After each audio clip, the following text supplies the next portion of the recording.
बच्चों इस वाले वीडियो में हम लोग प्रश्नावली 5.1 के सवाल नंबर 4 को कंटिन्यू करने वाले हैं। पिछले वीडियो में मैं 5 पार्ट तक कंप्लीट कर लिया था, वो प्लेलिस्ट में आपको मिल जाएगा। अगर वो वीडियो आपने नहीं देखा है तो वहां पर आप जाकर के 1 से 5 तक को कंप्लीट कर सकते हैं। फिलहाल अभी हम लोग बात करने वाले हैं पार्ट नंबर 6 से इसके आगे। ठीक है, क्या क्वेश्चन करना था एक बार फिर से हम लोग पढ़ लेते हैं। हमको बताना है कि इसमें कौन सा एपी और कौन सा एपी नहीं है। अगर वह एपी है तो हमको सार्वधातुक बताना और इसके अगले 3 पद को क्या करना है, ज्ञात करना है। तो चलिए हम लोग स्टार्ट करते हैं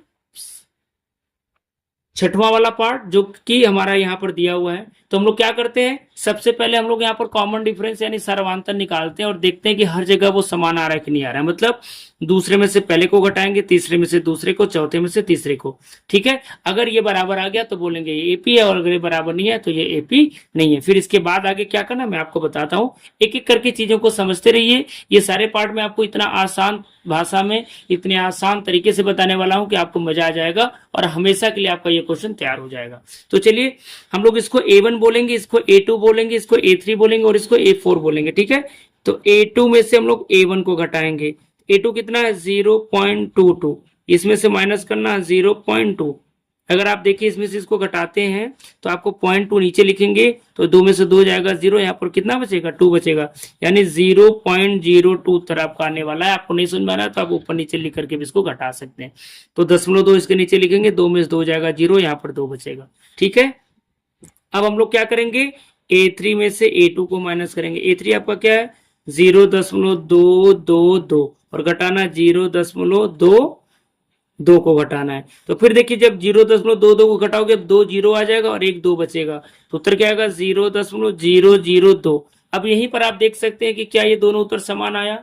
जब ये दोनों उत्तर समान आया ही नहीं, इसका मतलब ये हुआ कि यह एपी नहीं है। अगर ये समान आता तो हम लोग चौथे में से तीसरे को भी घटाते, लेकिन अगर यहीं पर ये समान बच्चों नहीं आया तो हम लोग बोल सकते हैं कि चूंकि सार्वधातुक समान नहीं आता, यह एपी नहीं है। मैं सिंपल में लिख देता हूं, अतः यह एपी नहीं है। आप ये भी लिख सकते हो चूंकि सार्वधातुक समान नहीं है। क्या पूरा सेंटेंस सुन लीजिए, चूंकि सार्वधातुक समान नहीं है अतः यह एपी नहीं है। अगर ये एपी है ही नहीं तो आगे में इसका कोई भी काम करना ही नहीं है, यानी आगे में कुछ भी नहीं करना है। तो चलिए अब हम लोग नेक्स्ट पार्ट की तरफ बढ़ते हैं। देखिए भैया आपका जो 7वां पार्ट क्या बोल रहा है कि ये चारों पद आपको दिया और बताना है कि सबसे पहले एपी है कि नहीं। तो वही काम फिर से रिपीट करेंगे, A2 माइनस A1। A2 कितना है 4 और A1 कितना 0, तो 4 में से 0 घटाओगे तो उत्तर कितना आएगा 4 ही आएगा। ऐसे ही हम लोग क्या करेंगे, A3 माइनस A2, A3 कितना है 8 और घटाना है 4 को। ध्यान रखना कैसे करना है, 8 लिखना है, घटाना चुके तो फिर ऋण लगाना है और 4 को तो कोष्टक में 4, ऋण गुण ऋण क्या यहाँ पर हो जाएगा धन, यानी 8 धन 4 और 8 में से 4 घटाओगे तो उत्तर कितना आ जाएगा 4।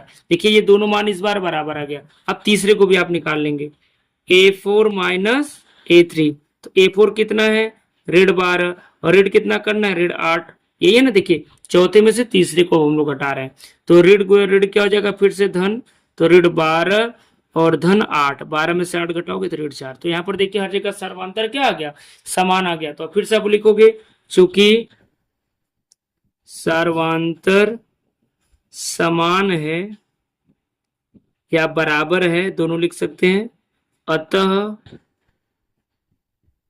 यह एपी है। अतः यह क्या है एपी है। आ रहा है बात समझ में। अगर ये एपी है तो आपको डी का मान बताना है, डी का मतलब सर्वांतर। तो सर्वांतर ये जो आप निकाल रहे हो बच्चों यही तो सर्वांतर है। देखिए दूसरे पद में से पहले पद को या तीसरे में से दूसरे को या चौथे में से तीसरे को, यानी अगले में से किसी भी पिछले को आप घटाते हो तो जो उत्तर आता है वही सर्वांतर होता है। तो सर्वांतर का मतलब यहाँ पर कितना हो गया 4। अब ये भी बोल रहा है कि अगला 3 पद भी बताइए। तो देखिए 1 2 3 4 पद तो पहले से हमको दिया है, यानी हमको 5वां पद बताना है और 5वें पद को क्या बोलते हैं A5, और A5 का मतलब क्या होता है A धन 4D। तो A का मतलब यहाँ पर कितना, जो प्रथम पद है वो 0 है और धन 4 गुणे D का मतलब कितना हो गया 4। तो 4 चौको 16, तो 0 में 16 जोड़ोगे तो 16 उत्तर आएगा। यहाँ पर ऋण इसलिए क्योंकि ऋण का धन के साथ गुणा करोगे तो उत्तर ऋण आएगा, और 4 चौको 16 और ऋण जोड़ो तो कोई फर्क तो पड़ता नहीं, तो 16 ही आपका उत्तर आ जाएगा।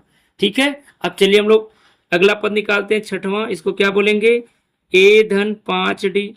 तो ए का मान यहाँ पर कितना हो गया 0, धन 5 गुणे डी का मतलब कितना हो गया ऋण 4, और 5 चौक को ऋण 20, तो अगला पद क्या हो जाएगा ऋण 20। ऐसे ही करके सातवां पद निकाल लीजिए, तो ए धन 6 डी बराबर सातवें पद को ए धन 6 डी, जो भी आपका पद पूछे डी में एक कम करके बस आप लिख दो। तो 0 धन 6 गुणे ऋण 4, 6 चौक को 24, तो ऋण 24। इस तरीके से बच्चों आपका ये 3 अगला पद आपका मिल गया। आप चाहो तो इसको डायरेक्ट भी कर सकते हो, ठीक है। कैसे कर सकते हो, आप इसमें बस ऋण 4 ऋण 4 ऋण 4 ऋण 4 जोड़ते जाओ, आपका उत्तर आता जाएगा, ठीक है। तो इस तरीके से बच्चों आप ये 7वें पार्ट को कर सकते हो। आई होप ये वीडियो आपको पसंद आ रहा होगा। अगर वीडियो पसंद आ रहा हो तो जल्दी से आप इसको लाइक कर लीजिए। अगर आप पहली बार भाई हमारे चैनल पर विजिट किए हैं तो ऐसी वीडियोस को देखने के लिए और क्वेश्चन को करने के लिए हमारे चैनल को सब्सक्राइब कर लीजिए। चलिए हम लोग नेक्स्ट पार्ट की तरफ बढ़ते हैं, जो पार्ट नंबर 8 है। अब देखिए जो अगला क्वेश्चन है ये थोड़ा बिल्कुल अलग है। क्यों अलग है, क्योंकि आप देख रहे होंगे कि ये सारे पद तो सेम टू सेम लिखा है। तो ये एपी है कि नहीं, तो बिल्कुल ये भी एपी है। कैसे एपी, आप ध्यान से देखेंगे, क्योंकि एपी के सारे कंडीशन को क्या करता है, सेटिस्फाइड करता है। अब आप बोलोगे कैसे एपी है, तो ध्यान से देखिए। फिर से आप क्या करोगे, a2 में से a1 को घटा लो। a2 कितना -1/2, घटाना है तो फिर -1/2। अब देखो माइनस माइनस प्लस हो जाएगा, तो बराबर हो जाएगा ऋण 1/2 धन 1/2। अब ऋण 1/2 धन 1/2 उत्तर कितना आ जाएगा 0। आप ऐसे भी समझ सकते हो, किसी संख्या को उसी संख्या से घटाने के बाद उत्तर क्या आता है 0। ऐसे आप समझ सकते हो, ये सारे पद तो सेम टू सेम है। तो अब मैं क्या हल करके दिखाऊं, अब आप समझ ही गए, तो मैं डायरेक्ट लिख देता हूं। a3 में से अगर आप a2 भी घटाओगे तो उत्तर क्या आएगा 0, क्योंकि ये भी तो दोनों संख्या है सेम सेम है। सेम इसी काम को आपको रिपीट कर लेना है। ऐसे अगर हम लोग a4 में से a3 के घटाएंगे तो ये उत्तर क्या आएगा 0 आएगा। तो भैया यहाँ पर भी तो सार्वंतर 0 ही आ रहा है, क्योंकि सार्वंतर हर जगह समान है, इसलिए इसको भी क्या बोलेंगे एपी है। तो क्या लिखेंगे, चूंकि सार्वंतर समान है अतः यह एपी है, अतः यह एपी है। और अगर एपी है तो डी का मान बताना है, तो डी का मान तो सीधा सीधा आपका क्या आ गया 0। ये भैया जो आपको ये निकाल रहे हो ये डी ही तो निकाल रहा हूं, मैं बार बार रिपीट कर रहा हूं। और अगर अगला 3 पद लिखना है तो अगला जो भी पद लिखना हो, जब ये ऋण 1/2 ऋण 1/2 ऋण 1/2 ऋण 1/2 है, तो अगला पद भी सारा क्या आएगा सेम टू सेम आएगा। एक मैं आपको लिख के बता देता हूँ, बाकी सबको आप डायरेक्ट भी लिख सकते हो, यहाँ कोई दिक्कत नहीं है।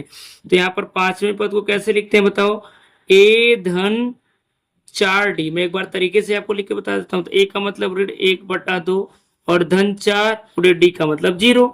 अब 4 गुणे 0 करोगे तो उत्तर 0 आएगा, और ऋण 1/2 में 0 जोड़ोगे तो ऋण 1/2 ही तो आपका उत्तर आएगा।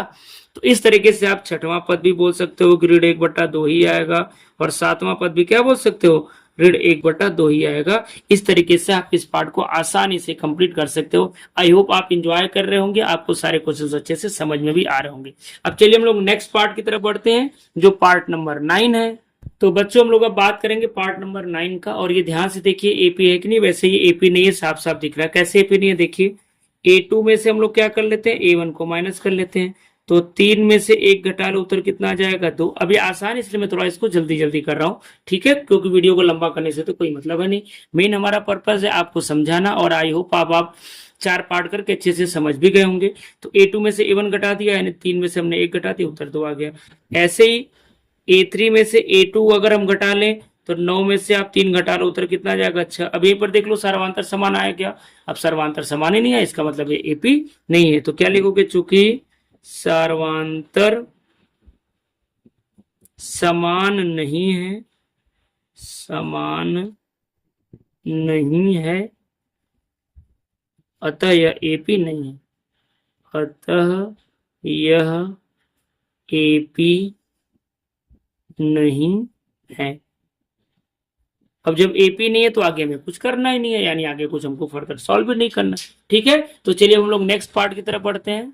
तो देखिए नेक्स्ट पार्ट आपका एपी है, साफ साफ दिख रहा है। क्यों एपी में बोल रहा हूँ, क्योंकि 2a में से a घटा लो तो a ही आएगा, 3a में से 2a घटा लो तो a ही आएगा, 4a में से 3a घटा लो फिर भी a ही आएगा। तो यहाँ पर सर्वांतर क्या आ रहा है, सेम आ रहा है। तो भाई जो प्रोसेस है वो तो हमको करना ही पड़ेगा।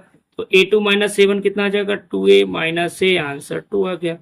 ऐसे ही a3 - a2 कर लो, तो 3a में से 2a को माइनस कर लो तो आंसर a ही आएगा। सॉरी यहाँ पर a लिखना है, मैं 2 लिख दिया, ठीक है।